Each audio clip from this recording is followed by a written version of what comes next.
Imagine that this folder is a dimensional plane. Now, assuming that it is no height and no depth, what would this mean? It would mean that it's a one-dimensional world. So if, hypothetically, an organism was living inside of it, it would only be able to move in a linear path forward and backwards in a straight line. Now, if we go to the second dimension, we have two dimensions. We have width and we have length. So hypothetically, if an organism lived inside of here, then it would be able to move up, down, left, right, and anywhere else in between. And a two-dimensional world is comprised of an infinite series of one-dimensional worlds stacked upon each other. Just as our three-dimensional world, which has depth, and length, and height, is comprised of an infinite series of two-dimensional worlds. So, now that I have stacked many folders upon each other, we have three dimensions. We have depth, we have length, and we have width.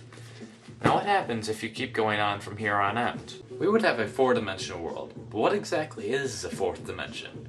In order to understand this, we need to understand how dimensions are perceived. We live in the three-dimensional world, but despite that, we actually view things to be two-dimensionally. Take a perfect sphere, for example. If you're looking at a sphere, it looks just like a regular two-dimensional circle. The only way that you can tell it's an actual sphere instead of a circle is because of the hues of light on it. So just like in a two-dimensional world, if a organism in the two-dimensional world was looking upon a circle, the light would make it appear to be lighter at one end and darker in the middle. Also, if an object is moving closer and farther away from you, you don't actually perceive that it's getting closer and farther away.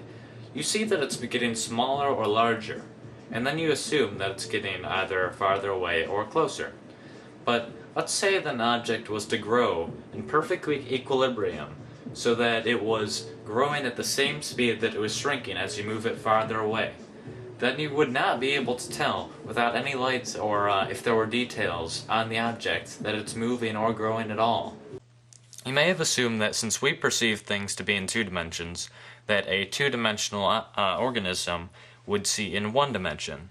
So, as we're watching this rubber band expand as it moves farther away from this little organism in the two-dimensional world, it does not actually perceive anything is happening to it because it's growing at the same speed that it's moving farther away. But since we can actually see it from the three-dimensional world and perceive things to be in two dimensions, we can see things for how they actually are. The reason that the two-dimensional organism doesn't see things the way they really are is because the two-dimensional organism sees things in one dimension, just how we, three-dimensional creatures, see things in two dimensions.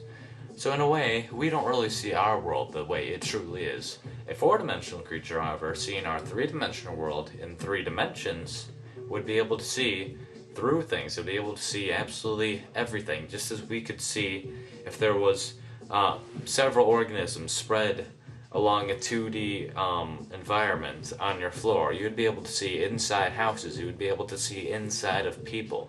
So if a two-dimensional world, a flat surface, is just made of an infinite amount of lines, then the 3D world is just made out of an infinite amount of planes.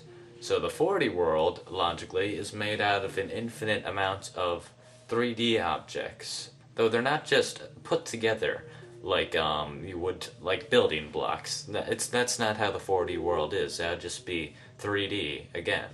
So in order to understand this, we need to understand the logical progression of mathematics in our world. Imagine that this connects piece represents the first dimension. It's simply a straight line, which is basically what the first dimension looks like.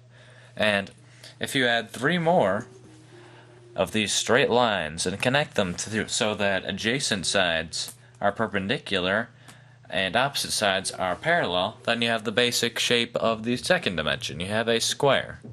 Now if you keep going from here and you add it so that there's a total of 4 squares, and all adjacent sides are perpendicular and all opposite sides are parallel, then you end up with, obviously, a cube.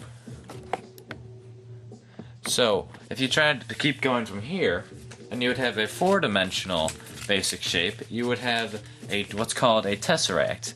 Now I cannot show you a tesseract, But you need to understand that it's basically 4 cubes that are within each other that have all adjacent sides perpendicular and all opposite sides parallel. Yet there are 4 lines connecting to each vertex. So a tesseract would look somewhat like this picture. Now that's not exactly what it looks like, because this is a 2-dimensional depiction, and obviously not all of the lines are straight. So I cannot show you what a tesseract actually looks like, because we cannot perceive things in the 3rd dimension. You cannot even imagine what a tesseract looks like. You cannot in your mind picture the 4th dimension or a 4th dimensional shape. And you can keep going on from the 4th dimension even. You can go to the 5th dimension, the 6th dimension, the 71st dimension. It doesn't matter. Theoretically, there are an infinite amount of spatial dimensions. A common misconception of the 4th dimension is that the 4th dimension is time. Now, while some argue that by going forward and backwards in time, if you move forward the same distance and backwards the same, then you would end up in the same place you started, just like in the 4th dimension. And while that may seem logical, if you think about it, it really doesn't make sense. If you imply that the 4th dimension is actually time, well, first of all, time is not spatial. There's a difference between space and time, quite obviously. And assuming that all dimensions are according to a pattern, then that doesn't really make sense either, because saying the 4th dimension is time, every dimension has time in it. So that would mean that the 4th dimension is special in some way, which doesn't really make any sense. Another reason this doesn't make sense is that we very, very, very slightly travel through time whenever we move due to the distance that light takes to get to our body.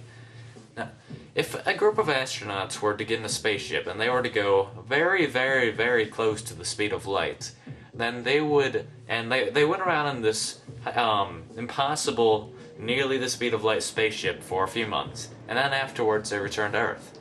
They would find that Earth had actually progressed a few years, so they had moved forward in time by moving that quickly.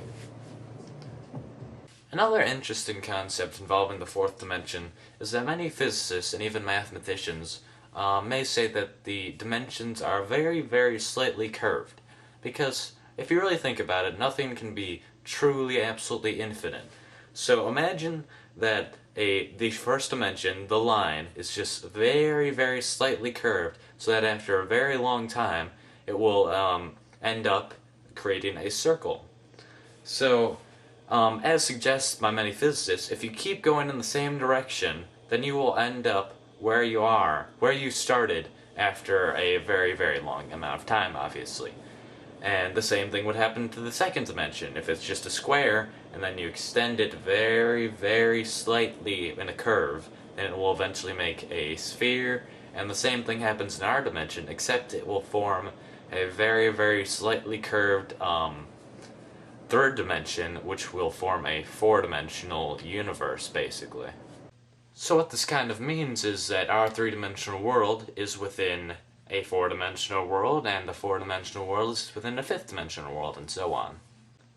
Now, I did say that nothing can be truly infinite, but if this is true, and a dimension is really within another dimension, within another dimension, within another dimension, then I'm implying that there's an infinite amount of dimensions, which is the only problem I really have with this theory. I'm not sure if it ever stops, or if infinity is really even possible. We don't know that. Thanks for watching my video, and I hope this gave you a better idea of what the 4th dimension is.